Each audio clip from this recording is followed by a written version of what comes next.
বিয়ার বাজওয়ালা বাজে রে কোনো মিয়ার দেশে রে বিয়ার বাজওয়ালা বাজে রে পরিয়া নতুন শাড়ি পরিয়া নতুন শাড়ি আর দেশে রে বিয়ার বাজওয়ালা বাজে বোমা বোমা বোমা কই গেল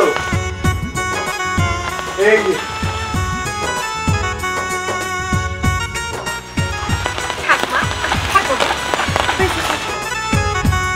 মাশাআল্লাহ বৌমা তো দেখতে পুরা সান্দেল নাহার আমার পছন্দ হইছে আব্বা বোমা না তোকে বাইরে দাঁড়া করে রাখবা ঘরে নিবা না যাও যাও যাও নীল যা আমি আপনার সঙ্গে দিই যা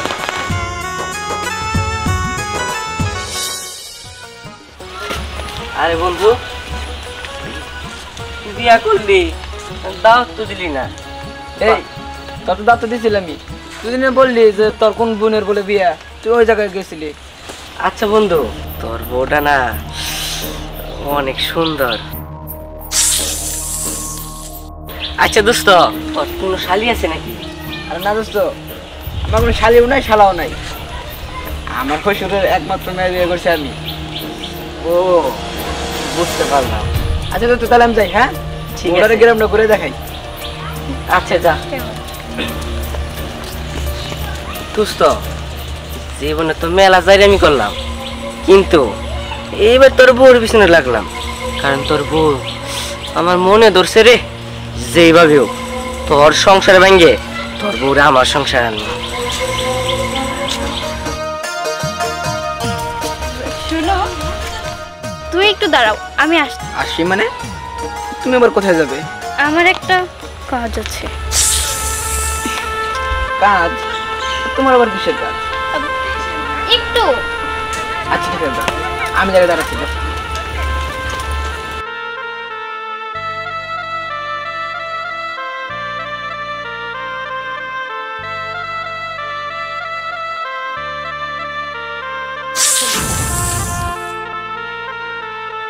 আরে আপনি হ্যাঁ আমি আমি জানি আপনি আমাকে কিছু বলতে চান এবং কি আপনি চান আমি আপনার ঘরের বউ হই আরে আপনি তো দেখি সবই জানেন আমি কিছু স্বপ্ন দেখতেছি নাকি আমি কিছু ধরি না আপনি একটু আমার চিমটি দেন তো আচ্ছা ঠিক আছে দেব চোখটা একটু বন্ধ করেন হ্যাঁ চোখ বন্ধ করতে হইব হায় আল্লাহ এটা আমি কি দেখতেছি আচ্ছা আমি করতেছি কি ব্যাপার এত দেরি করছে কেন চোখ বন্ধ করেছি আমি আমাকে চিমটি কাটো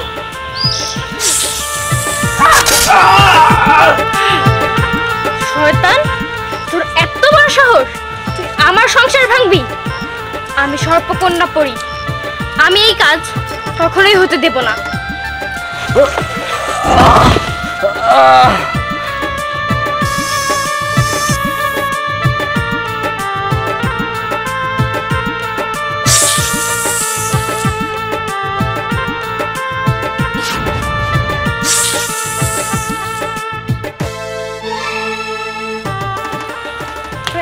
চলো আচ্ছা ঠিক আছে চলো আচ্ছা আমাদের গ্রামটা তোমার কেমন লাগলো অনেক ভালো দেখা তো নতুন বইয়ের মতো মনে হইতাছে গা ভর্তি সোনার গয়না তো আমার বেশি কিছু চাইবার নাই একটা গলার হার দিবি হইব এই আপনি কে হ্যাঁ আপনার আমি হার দিমু আমার এই সাধারণ পোশাক আশাকে মনে হইতে পারে আমি সাধারণ মানুষ না আমি সাধারণ মানুষ না আমার পরিচয়ের দরকার নাই তোর বইয়ের গলা থেকে হারটা খুইলা দিয়ে আমি চলে যাই বাহ আপনি তো মগের মূলক পাইছেন হ্যাঁ আপনার চাইলে আর আমি গয়না খুলে দিয়ে দিব না চুপ একটা কথা বললে না একবারে গুলি করে খুলি উড়ে তোর বউরে কর তাড়াতাড়ি কর আমার স্বামীর জীবনের মূল্য চেয়ে এই হারের মূল্য বেশি না এই তো লক্ষ্মী বউ এই হারের চাইতে জীবনের মূল্য অবশ্যই বেশি আমার গলার হার এটা কি হইলো ঠিক আছে চলো করি চল আমরা বাড়ি ফিরে যাই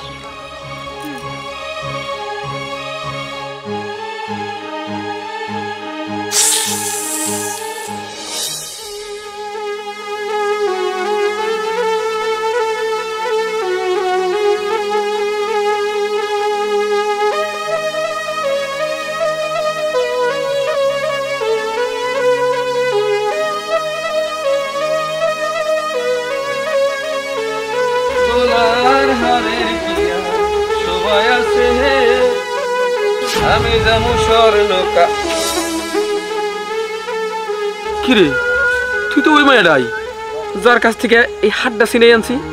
ও এখন আবার আইসাস মনে হয় কানের ওই সোনার দুলগুলো দেওয়ার জন্য। শোন, তুই যে একটা চেষ্টা চোর সেটা আমি জানি, আর তোর কাছে যে বন্দুকটা আছে সেটা যে একটা খেলনা বন্দুক সেটাও আমি জানি, কিন্তু তুই যে দুঃসাহস দেখিয়েছিস তার শাস্তি তোকে পেতেই হবে। শাস্তি? আমারে তুই শাস্তি দিবি? তোরে যদি একটা থাপ্পড় মারি তুই তো 3 দিন ঘুম থেকে উঠবি না, আর তুই আমার শাস্তি দিতেছস একটা সর মেরে দাঁত ফালাই দিবি। বুঝতে পারছি, আমার হাতে তোর মরণের সব যাচ্ছে। মরণ? মরণের ডর দেখাস তুই আমারে মারবি? আর তুই বাকছে সেমরি আমার থাপ্পড়ে ডরে বাকছে, আর ওই বলে আমার মা সব সরে যা সরে যা, নইলে কিন্তু কুঞ্চিটা বাইরে কিন্তু পিঠ ফুলে গেলাম। সরে এদিকে সরে।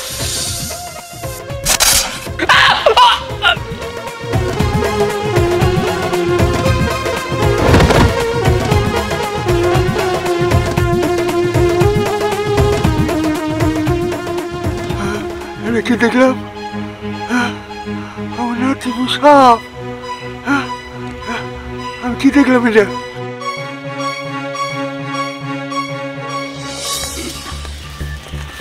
সোহাগ, তোমার সাথে আমার একটা কথা ছিল। এই আমি তো বিয়ে করছি, এখন তোমার সাথে আমার কোনো কথা নেই। প্লিজ তুমি আমার কথাটা একবার শোনো। আচ্ছা কি বলবা বলো। তা হাত ধরছো কেন? হাত ছাড়ো। না, আমি তোমার হাত ছাড়বো না, হাত ধরেই বলবো। আচ্ছা ঠিক আছে, যা বলবো তাড়াতাড়ি বলো। সোহাগ, তুমি তো আমাকে বিয়ের কথা দিয়েছিলা, আর এখন কাকে বিয়ে করে আনছো? তোমার কি ওর সাথে যায়? তোমার থেকে তো দেখে মনে হয় ওর বয়স অনেক বেশি, আর তোমার সাথে যদি কাউকে মানায় তো সেটা হচ্ছে আমি। কি একটা ঝামেলা না। আচ্ছা এখন তো আমি তো বিয়ে করছি, এখন তোমার আমি কিভাবে বিয়ে করবো? আর আমার ফ্যামিলিতে কোনো চাপ দিচ্ছে, আমি তার জন্য বিয়ে করছি, নয়তো তোমারই বিয়ে করতাম। এখন ছাড়ো। আরে ওরে তো তুমি ডিভোর্স দিয়ে দাও, ডিভোর্স দিয়ে আমার বিয়ে করো, সমস্যা কি? তুমি তাছাড়া আমাকে বিয়ের শপথ করছিলা, তোমার কি সব কথা মিথ্যে ছিল? মিথ্যে ছিল না, কথা সত্যি ছিল, কিন্তু আমার বাবা মা আগে, আমার বাবা মা যেটা ভালো বোঝে, আমার সিদ্ধান্ত নিয়েছে, বিয়ে করেছে, আমি ওটাই করছি। সোহাগ, বিশ্বাস করো, আমি তোমাকে অনেক ভালোবাসি, আমি তোমাকে ছাড়া বাঁচবো না। প্লিজ আমাকে বিয়ে করো Sohag, I love you, I love you. এই আসতে।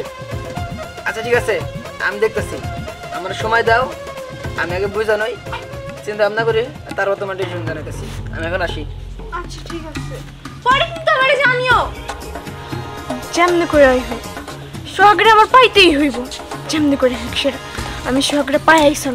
আমার আর সোহাগের ভিতর যে মানুষ বাধা হয়ে দাঁড়াবে আমি তাকে শেষ করে দেবো।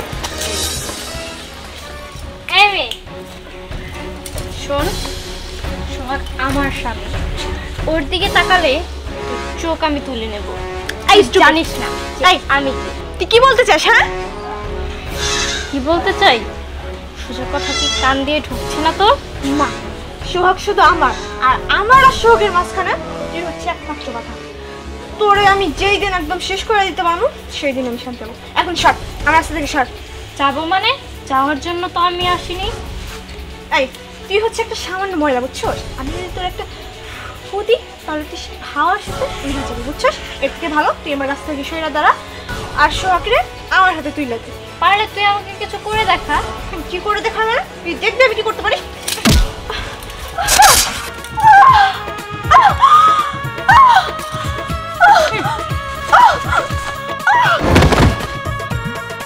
তুই আমাকে চিনতে ভুল করেছিস, আমি হচ্ছি সর্পকন্যা। আমার আর সোহাগের মাঝে যে আসবে তাকে আমি শেষ করে দেব।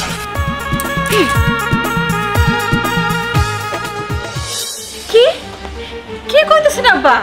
হবো মা, বাজার থেকে চা খাই আসবার নিচে বুঝছো, ওই বৌমার ভিতরে কি বলে সাপ বানিল, সাপ বানিয়ে পরে সবু দিল, সবু দেওয়ার সাথে সাথে লোকটা ওর মুখ দেওয়া নাইলে বলে সাথে সাথে মারা গেল। আমি বেগুন গাছের তলে পড়াইছিলাম, পড়াইনি, আমি উল্টা মিলে দৌড় বেড়ে গেছি বৌমা।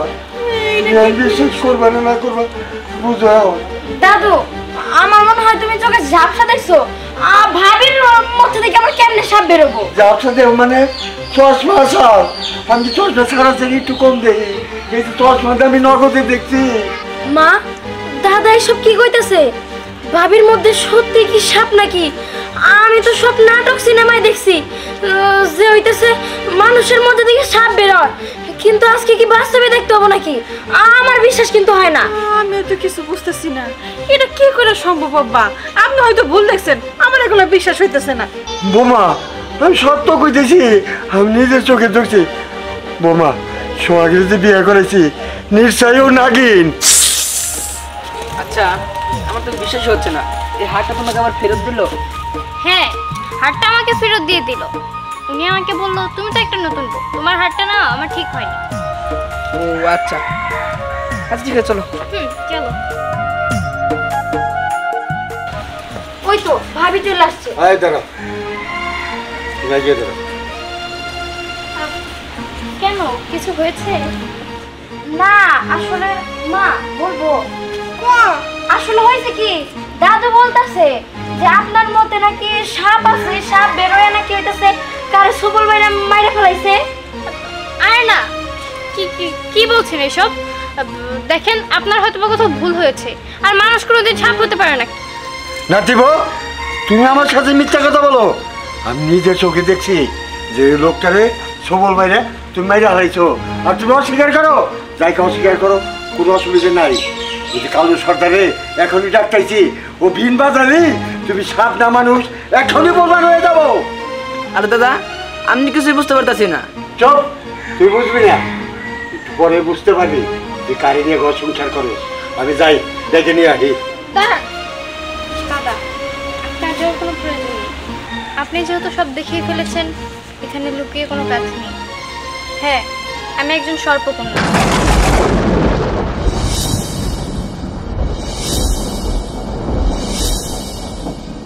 কি? তার মানে তুমি একটা সাপ? আর আমার পোলা যাই না শুনে একটা সাপের সাথে সংসার করবো? না না, এটা তো হইতে দেওয়া যায় না আব্বা। এটা কি করে সম্ভব? একটা সাপের সাথে আমার পোলা সংসার করবো? ওরে বাড়ি থেকে বাড়ি করে দেন। হ্যাঁ, না না, দেখেন, আমি আপনার ছেলেকে অনেক ভালোবাসি।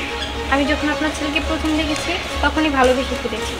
এই কারণে আমি মানুষের ঘরে আশ্রয় নিয়েছি, আর ছলে বলে কৌশলে সোহাগকে বিয়ে করেছি। দেখেন, আমি প্রয়োজন হলে আমার নাগমাতার কাছে গিয়ে আমি এই শক্তি ত্যাগ করব, তারপরেও আমি সোহাগকে ছাড়তে পারবো না। আর আমি কখনো ভালো মানুষদের মারি না, আমি সবসময় খারাপ মানুষদেরই মারি। আর আপনি যাকে মারতে দেখেছেন তাকে আমি এই গলার হারের জন্য মেরেছি, কারণ সে আমার কাছ থেকে আমার গলার হার ছিনিয়ে নিয়েছে। কিন্তু তুমি তো আমার বললা যে সে তোমার এমনি এমনি দিয়ে দিছে। মিথ্যে বলেছি। নাতিব, তুমি আবার নিশ্চয় চলে যাও গা। আমরা এই সমস্ত ভয়ের মধ্যে আমরা সংসার করতে চাই না। দেখেন দাদা, আমাকে আগামী পূর্ণিমা অবধি সময় দিন, তারপরে আমি আমার এই শক্তি ত্যাগ করে ফেলবো। ঠিক আছে, তোমার কথাই মানলাম। আগামী 15 পর্যন্ত আমরা দেখবো, নাহলে বাড়ির থেকে বের করে দেবো। ঠিক আছে দাদা, আগামী পূর্ণিমাতে আমি আমার এই সর্বরূপ ত্যাগ করব। আমি পুরোপুরি মানুষ রূপের হয়ে যাব।